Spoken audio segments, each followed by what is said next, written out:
Desde hace unos 25 años hasta la fecha, la rápida generalización de los estudios electrofisiológicos y los tratamientos, especialmente el marcapaso definitivo para el tratamiento de las bradiarritmias, ha hecho posible que un gran número de pacientes, como el que estamos viendo en este momento, sean capaces de beneficiarse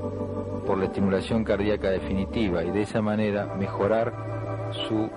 vida útil, no solamente en tiempo, sino en calidad. El paciente que nos sirve de referencia en esta película muestra, a medida que va realizando un ejercicio, una gran cantidad de síntomas que se pueden reunir mediante un denominador común, que es los síntomas o signos de bajo débito cardíaco. Así, la hepatomegalia dolorosa, la disnea progresiva, pueden ser identificados como síntomas de insuficiencia cardíaca congestiva durante el ejercicio y de esa manera como limitantes de la capacidad funcional del sujeto. El ejercicio, aunque sea moderado, puede provocar también otra sintomatología que no sea la insuficiencia cardíaca congestiva. Uno de los más típicos es la precordialgia, provocada frecuentemente por la modificación de las condiciones de equilibrio entre oferta y demanda de oxígeno en el propio corazón. Esta precordialgia rara vez corresponde a una verdadera insuficiencia coronaria en el sentido de ateromatosis coronaria y sí frecuentemente a signos de bajo débito o de bajo volumen minuto cardíaco. La inestabilidad a la marcha es también otra de las habituales manifestaciones de estos enfermos que como consecuencia de la baja irrigación cerebral presentan dificultades en su actividad psicomotriz. Son pacientes que se encuentran bradipsíquicos con escasa capacidad de discernimiento de la realidad que les rodea, suelen participar en forma algo indiferente o poco activa de los eventos sociales o familiares, a tal punto que incluso son catalogados frecuentemente como pacientes portadores de patologías psiquiátricas o mentales, especialmente cuando son de edad avanzada. Este es uno de los síntomas más comunes, la bradipsiquia, y se presenta, yo diría, casi constantemente en estos pacientes, a tal punto que lo viven como una cosa cotidiana y rara vez se dan cuenta de que lo tienen hasta que el marcapaso definitivo los vuelve a la normalidad. De cualquier manera, el síntoma cardinal, central, en el síndrome de bloqueo cardíaco es la crisis de Stokes-Adams. Esta es la brusca, inesperada, dramática pérdida de conocimiento en forma, yo diría, sumamente peligrosa y que frecuentemente pone en peligro la vida directamente del paciente debido a cesación de la actividad ventricular por algunos segundos hasta su recuperación inmediata. La crisis de Stokes-Adams es una eventualidad realmente dramática que mueve a grandes, digamos, problemas alrededor del paciente, que produce un gran alboroto, pero que en definitiva puede recuperar rápidamente, digamos, volver rápidamente a la normalidad si el paciente sufre o tiene una crisis de Stokes-Adams más o menos corta y recibe una atención médica adecuada. Sin embargo, es conveniente decir que gran cantidad de estos pacientes mueren durante su primera crisis de Adams-Stokes. No recuperan el conocimiento jamás y por supuesto pasan a engrosar las filas de aquellos que mueren súbitamente. Los que tienen la suerte de, digamos, recuperarse y volver a retomar el ritmo cardíaco son aquellos que se presentan a la consulta, que llegan relatando el episodio o al cual se asiste, y son aquellos que podrían o que son habitualmente beneficiados por el implante de un marcapaso. En estas fugaces escenas estamos viendo la contracción y dilatación cardíaca, siguiendo la sangre por los circuitos mayor y menor, sistémico y pulmonar respectivamente, mostrando que la detención cardiocirculatoria obviamente puede llevar a la muerte a este tipo de pacientes. La rápida derivación al hospital es, yo diría, de regla cuando se trata de pacientes con crisis de Stokes-Adams. No debe insistirse con visitas ulteriores, con tratamientos médicos prolongados, con expectativas de evolución, sino que debe ser rápidamente trasladado el paciente a un centro donde se pueda hacer el diagnóstico. La electrocardiografía es, yo diría, el punto cardinal en el diagnóstico de estos pacientes. El origen de los impulsos en el nódulo sinusal, marcados con las flechas, o en otros lugares de la aurícula, tanto en el seno coronario o en las zonas del tabique, pueden provocar o definitivamente provocan la despolarización auricular, de tal manera que generan una onda P en el electrocardiograma. Este frente de despolarización auricular, cuando llega a la unión auriculoventricular, al llamado antiguamente nodo AB, sufre un retardo, que es el que se traduce por el intervalo PR en el electrocardiograma. De allí en más, el estímulo se traduce o se transporta por las vías especializadas de conducción de las de His hasta despolarizar todo el ventrículo, generando el QRS. En algunos casos, el bloqueo de la conducción a nivel de la zona de la unión enlentece notoriamente el pasaje del estímulo desde la aurícula a los ventrículos. En otros casos, los bloqueos están ubicados en sitios más distales, en el haz de conducción, en la rama izquierda o en la rama derecha, como hemos visto, o aún más casi en las divisiones del His-Purkinje. Estos casos requieren una cuidadosa evaluación electrocardiográfica y a veces hasta con algunos elementos como el electrograma del haz de His. Veamos el electrocardiograma. La falta, por ejemplo, de un impulso sinusal provoca la desaparición de la onda P en el electrocardiograma. El enlentecimiento a nivel de la unión AB, la prolongación del intervalo PR en el bloqueo AB de primer grado, o bien la prolongación progresiva del intervalo PR, como en el caso del bloqueo AB tipo Benkebach, hasta que finalmente una onda P pierde capacidad para conducir anterogradamente hacia el ventrículo. Este bloqueo puede ser incluso de mayor grado cuando solamente de cada dos ondas P una conduce en forma anterógrada, generando un solo QRS. Este bloqueo de segundo grado con relación a B fija puede incluso incrementarse llegando al bloqueo AB de tercer grado, donde ninguna onda P tiene relación con los QRS propios del paciente. El ritmo ventricular de estos enfermos es, por lo tanto, totalmente disociado de aquellos que se producen en la aurícula. No solamente no existe una relación entre la estimulación auricular y la ventricular, sino que el ritmo del paciente es idioventricular, es decir, tiene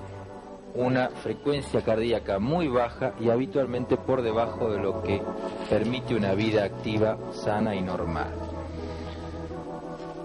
Distintos trastornos de conducción en las distintas ramas, como estamos viendo, pueden provocar distintas morfologías electrocardiográficas que puedan ser evaluadas con el electrocardiograma de superficie. Al electrocardiograma de superficie suele agregarse frecuentemente algunos otros trastornos o algunos otros estudios para determinar algunos otros trastornos de conducción. El bloqueo de rama derecha, el bloqueo de rama derecha más semibloqueo anterior, el bloqueo completo de rama derecha más semibloqueo posterior y el bloqueo completo de rama izquierda frecuentemente requieren de otras técnicas de evaluación, como la compresión del seno carotidio, la sobreestimulación auricular, la utilización del electrograma del haz de His, el empleo de drogas que provoquen trastornos en la conducción como la asmalina, a fin de determinar grado y naturaleza de las lesiones y especialmente pronóstico cuando se trata de bloqueos incompletos. Una vez efectuado el diagnóstico, no debe perderse mayor tiempo en realizar el tratamiento. Son pacientes que se encuentran en un equilibrio inestable y en los cuales la pérdida de algunos días o algunas horas puede definitivamente terminar con la vida de los mismos. Los traslados deben hacerse rápidamente si es que son necesarios y reglados, especialmente con unidades coronarias móviles, manteniendo al paciente estimulado transitoriamente si esto es necesario, o cuando menos controlado desde el punto de vista de su ritmo cardíaco. El paciente debe ser rápidamente llevado a un centro que cuente con todos los elementos para efectuar un implante de marcapaso definitivo. Un centro de estas características, esto es un hospital, clínica o sanatorio de alta complejidad, requiere por lo menos un quirófano con intensificador de rayos adaptado al efecto de colocación de marcapaso, con elementos para registrar electrocardiografía intracavitaria, medición de umbrales y otros elementos de alta complejidad, instrumental quirúrgico, personal altamente especializado,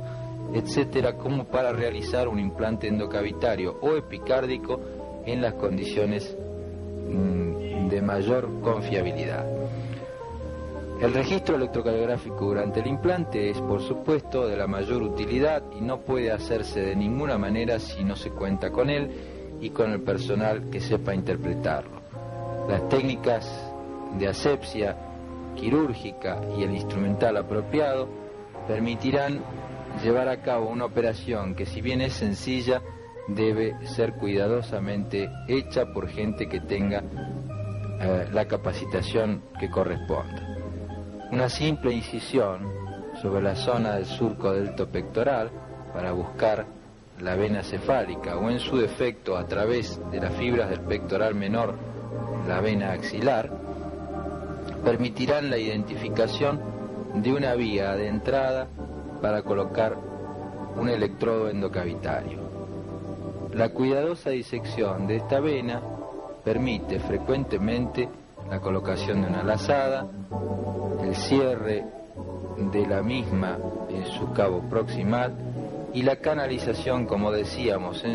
hacia su extremo distal, a fin de introducir por ella un catéter electrodo para llegar con él hasta el ventrículo derecho, donde se estimulará. Una apertura correcta de la vena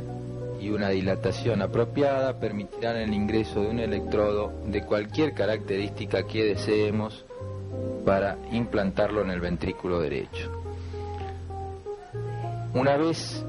que se ha introducido el electrodo, este debe ser seguido mediante radioscopía con intensificador de imagen hasta ubicarlo en una posición apropiada, habitualmente en la punta y cara diafragmática del ventrículo derecho. Una vez hecho esto, se colocan los cables transitorios para medir el umbral y registrar de esa manera la mínima cantidad de corriente que requiere para ser estimulado este corazón. El control electrocardiográfico instantáneo permitirá demostrar que el electrodo está ubicado en la correcta posición y de esa manera proceder a su fijación. La conexión del extremo proximal del electrodo a un generador de pulsos, llamado vulgarmente marcapasos, y la introducción del mismo en un bolsillo practicado en la zona prepectoral en el subcutáneo permitirá completar la intervención quirúrgica. De esa manera comenzará a ser estimulado rítmicamente el corazón con una frecuencia preprogramada o modificable desde el exterior en los marcapasos programables, que reducirán o harán desaparecer aquellos síntomas de bajo volumen minuto cardíaco que sufría este paciente. El cierre cuidadoso de la herida, evitando los hematomas y cuidando sobre todo la asepsia, permitirá un excelente posoperatorio que rara vez se prolonga más allá de los 7 días. Una vez terminada la intervención, entonces, y recuperado el paciente de la misma, vamos a ver cómo se producen los controles sobre un marcapaso. Un marcapaso está fundamentalmente formado por dos unidades, una batería y un circuito, ambos en contacto, produciendo un estímulo eléctrico que viaja a través de un cabezal hacia el electrodo estimulador. El electrodo estimulador se conecta en su extremo proximal a ese cabezal y el distal va implantado, como hemos visto, dentro del ventrículo derecho. Cada uno de los estímulos generados por la fuente de poder, pasando a través de ese circuito, viajan a través del electrodo hasta producir una despolarización del ventrículo derecho, en este caso donde está insertado el mismo. Si algún latido cardíaco del paciente se interpone o aparece conjuntamente o previamente, el marcapaso definitivo de correcto diseño y de correcta implantación deberá percibir adecuadamente estos impulsos y de esa manera lograr una sincronización apropiada. Un paciente con un marcapasos implantado debe ser considerado como un cardiópata, pero con una cardiopatía de condiciones, evolución, complicaciones, es decir, con una historia natural diferente de la que tiene un paciente sin marcapaso. El control de estos pacientes es, por lo tanto, de la mayor importancia y debe conducirse tanto clínicamente como instrumentalmente. La electrocardiografía, la intervalometría para la medición de los parámetros electrónicos del generador, a fin de determinar el correcto funcionamiento de los circuitos y la apropiada carga de las baterías, permitirán una primera aproximación rutinaria al funcionamiento del mismo. Otros métodos de control más complejos, como la osciloscopía, que se ve en esta imagen, permiten hacer un estudio mucho más profundo de el funcionamiento de los electrodos, de las características de la interfase, etc. La inhibición del marcapaso por pulsos externos de alta frecuencia permiten observar distintas variables o parámetros internos y al mismo tiempo la aparición del ritmo propio del enfermo, valorando no solamente desde el punto de vista de su cardiopatía, sino en cuanto al riesgo que supone la cesación de la actividad ventricular. Una apropiada selección de los métodos de estudio y una correcta evaluación de los mismos con criterio clínico permitirán al médico determinar si el marcapaso funciona correctamente y efectivamente el paciente se encuentra en condiciones de retomar su vida normal. Si esto es así, no existen mayores restricciones para que los enfermos portadores de marcapaso desarrollen una vida socialmente activa y absolutamente útil tanto para ellos mismos como para la sociedad que los rodea. Habrán desaparecido entonces los síntomas de bajo volumen minuto limitantes de la capacidad funcional y aquellos como la crisis de Stokes-Adams que provocan los más graves riesgos en los pacientes con bloqueo cardíaco. Habremos en ese momento recuperado una persona más para la sociedad y habremos realmente obtenido un éxito científico. Pero para que ello sea posible, no solamente debemos divulgar las bondades de la metodología entre los médicos, que son los que reciben al paciente por primera vez con su crisis de Adams-Stokes o con sus síntomas de bajo débito, sino también llegar al gran público, al público que desconoce la metodología terapéutica de la cual estamos comentando y que en cierta manera son los que van hacer que estos pacientes sean beneficiados.